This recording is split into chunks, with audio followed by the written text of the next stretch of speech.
안녕하십니까, 강동훈 변호사입니다. 이번에는 재건축 현금 청산 관련해서 승소 사례 하나 말씀드리려고 하는데요.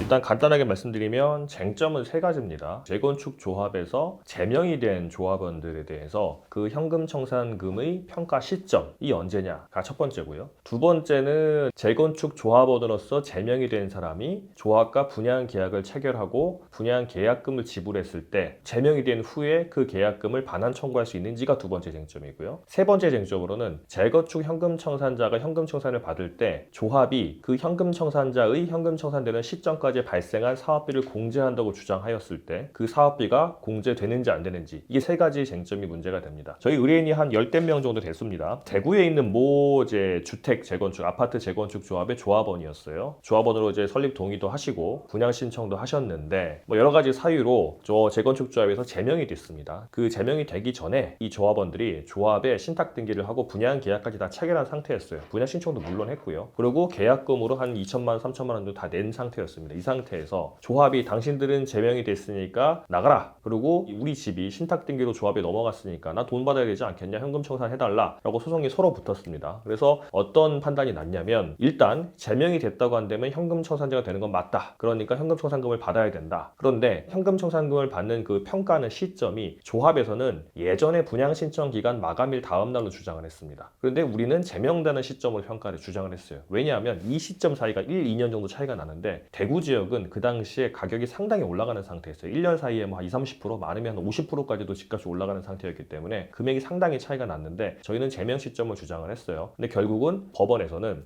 분양 신청을 했으면은 조합원으로 남아 있는 거고, 분양 신청을 안 했으면 현금 청산자가 되는 건데 이분들은 분양 신청하셨으니까 계속 조합원으로 있다가 나중에 조합 총회 결의로 제명이 된 그 시점에 현금 청산자가 됐기 때문에 제명 시점으로 하자라고 해서 저희가 올라간 금액을 받게 됐고요. 두 번째로는 분양 신청도 하고 분양 계약도 하고 계약금까지 내신 분들에 대해서는 그 이후에 제명이 됐다고 한다면 그 분양 계약을 체결한 기초 사실관계가 현저히 변경됐기 때문에, 이게 무슨 말이냐면 재건축 조합원으로 분양 신청도 하고 신탁 등기 넘기고 분양 계약까지 한 사람은 나는 분양 계약했고 아파트를 받겠거니라고 했는데 이후에 조합원에서 제명이 된다고 한다면 이행이 안 되잖아요. 왜냐하면 재건축 조합의 분양 계약이라고 하는 거는 조합원만 할 수 있는 거고, 사실상 분양 신청하면 끝나는 거고, 분양 계약은 보충적 의미만 가지는 거거든요. 그러니까 내가 제명이 된다고 한다면 분양 계약은 이미 있기 때문에 난 제명된다고 하더라도 분양을 받을 수 있다는 주장이 안 되는 겁니다. 분양 계약은 사실상 기초 사실관계가 현저히 변경된 거죠. 조합원만 분양 계약을 할 수 있는데 조합 분양 계약한 이후에 제명이 됐으니까 조합원이 아니게 됐잖아요. 그럼 분양 계약은 이행이 안 되는 거죠. 그래서 저희가 해제 의사 표시를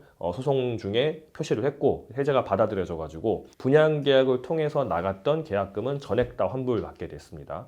또 조합이 뭐라고 말했냐면 계약금도 환불하고 그 다음에 현금 청산금도 주는데 그걸 갈 때 가더라도 쓴 돈 내고 가라. 그러니까 제명된 시점까지 조합원이었으니까 그때까지 발생했던 조합의 모든 비용들을 머릿수대로 n분의 1을 해가지고 그 금액을 빼고 주겠다고 주장했는데, 저희가 예전에 한번 영상 찍어서 보신 분은 아시겠지만 서울 남부지방법원에서는 패소를 했고 고등법원에 승소하고 대법원까지 승소한 사례. 그러니까 재건축 현금 청산자의 그 사업비를 공제하는 거는 원칙적으로 할 수 있긴 있는데 아주 복잡한 절차가 거칩니다. 정관에 아주 구체적으로 써 있어야 되고, 그 다음에 어떻게 그 산출되는지 나와 있어야 되고, 얼마가 공제되는지 또 총회를 통해서 결정되고, 이런 절차를 거쳐야 되는 게 재개발과 거의 유사하게 되어 있는데 그 판례가 그대로 적용이 돼가지고 저희가 받은 대법원 판례니까 그걸 냈거든요. 그들이 적용이 돼서 이 조합 같은 경우는 사업비를 공제할 수 있다라고만, 현금 청산자에게 사업비를 공제할 수 있다라고만 정관 규정에 적혀 있고 그 위에 아무것도 적혀 있지 않았기 때문에 얼마가 공제되는지 어떻게 공제되는지 아무도 예측할 수 없기 때문에 사실상 공제할 수 없다라고 판결이 나서 공제가 안 됐습니다.